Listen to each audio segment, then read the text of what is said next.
Hey guys, so today was CPI day. Let's talk about the numbers real quick here. So we do have a core month over month at 0.4, unchanged. Core year over year coming at 5.3%. So that's a slight decrease out of that 5.5 to 5.6 area that we've been in for the last four readings. CPI month over month did come in at 0.1, which is just a little drop below the 0.4. Year over year, though, did have a big drop down to 4% from 4.9%. My general my general prediction numbers came in pretty much spot on for exactly where we would be. Looking at CPI, interesting enough, we now have the longest, the second longest streak of deceleration of the year-over-year CPI since 1921. Now, if we get another two more readings in a row that are lower, we will have the longest streak of deacceleration of year-over-year CPI in the history of CPI. That's pretty incredible. So tomorrow's FOMC, as of right now, Nick, our Fed Whisperer, is saying that there is going to be a pause tomorrow. However, he is hinting that it could just be a skip. So the question really is, what happens next? Now, in my written TA, I posted a black chart. It's called History Shows Stocks Have More Room to Fall. If you look at it, basically what this shows is that the bottom has never been in before the Fed had stopped their rate hikes. So basically what that means is once the Fed pauses, we should start looking for the bottom. Now, if you look at the last couple rate pauses, on average, it says that we could have up to a 50% drop in the markets. That's incredible. So it really, if you look at it, we're pretty similar to the 2006 period of Fed funds rates going up and kind of SPY cycling. So that'd be like the '08 crash, basically. Mostly just in the intensity of the rate hikes and how long and how high. Actually, the '06 rate hikes did go higher than we are right now, but we got to our 5% area faster than we did in 2006. So, historically speaking here, we could be looking for a pretty sizable drop. Tomorrow, as of right now, 93% chance that we are going to get a pause. So I posted a chart in my written TA. Basically, what it shows is that the highest odds of tomorrow is for post CPI day and FOMC day would be an 80% probability of a red open tomorrow with a bottom average of a 0.44% negative red open. Historically speaking, on FOMC days, we actually have closed red 4 out of the last 5 FOMC days.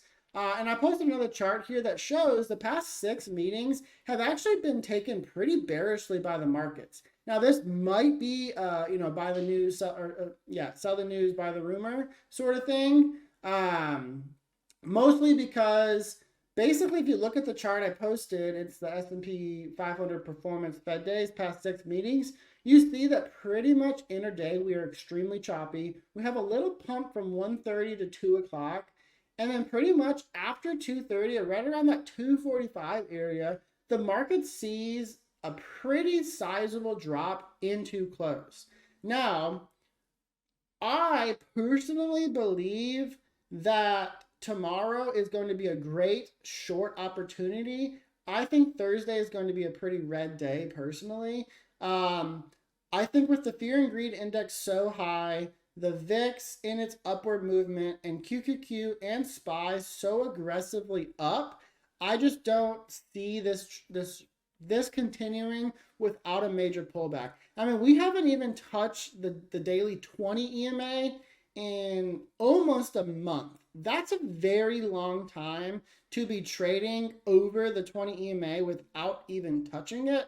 We haven't closed under the daily 8 EMA since May 24th either. So yes, we have bounced off it, but really the last time we've actually touched the 8 EMA and bounced off it was June 1st. So that means we're going on over 2 weeks now with just trading over the 8 EMA and not even touching it.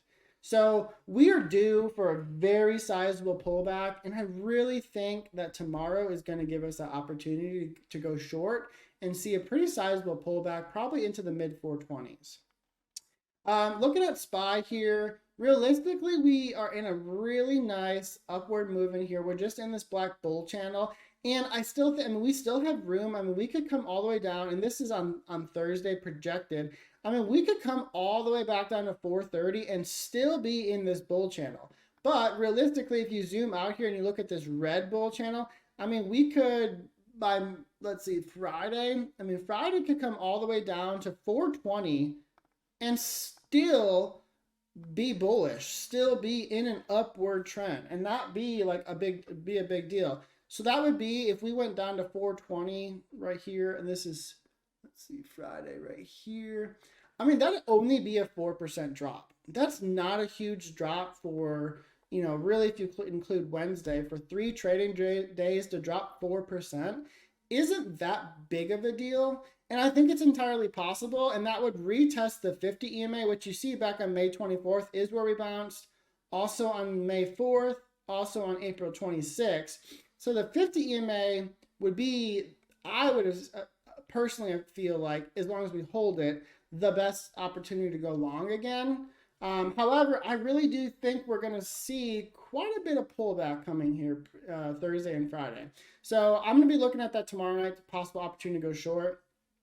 I'm still not talking about futures. We did have the contract rolls. I'm just giving it a couple more days. I will talk about it again on Friday, so I can give you guys just some more accurate levels and make sure I'm not giving you some levels just because of the contract roll. So Fear and Greed Index did hit 80 today. That also plays into why I believe Thursday we are going to have a pullback. The VIX here did break out. We did take the EMA back yesterday after putting our demand in at 13.77. However, we're now looking at a really nice 15 double top. So tomorrow, the bulls really, or the bears really need to get us closed over this 15.09, and then we can start targeting 16. So last FOMC was on, let's see, I'm going to get you the day here. May 3rd. So let's look. May 3rd, right here. So you can see we kind of have the similar trend. We found a bottom, we bounced, and then boom. The Thursday after FOMC was also super bearish, and then we are on the same path. So we could be looking at a nice spike really up into the 17 area on the VIX. Kind of what I'm looking for. So taking a look at Bitcoin. Bitcoin is just not doing a whole lot of anything. It is just barely holding on to 25.8K support. It also has another support down here at 25.7K. Lose that, and we're still looking at my ultimate 25K pullback target. You can see that we're now riding the 8 EMA down. We're still in this broader blue bear channel and also in the black bear channel. So all right, guys, I will talk to you tomorrow over after FOMC and see where we're at.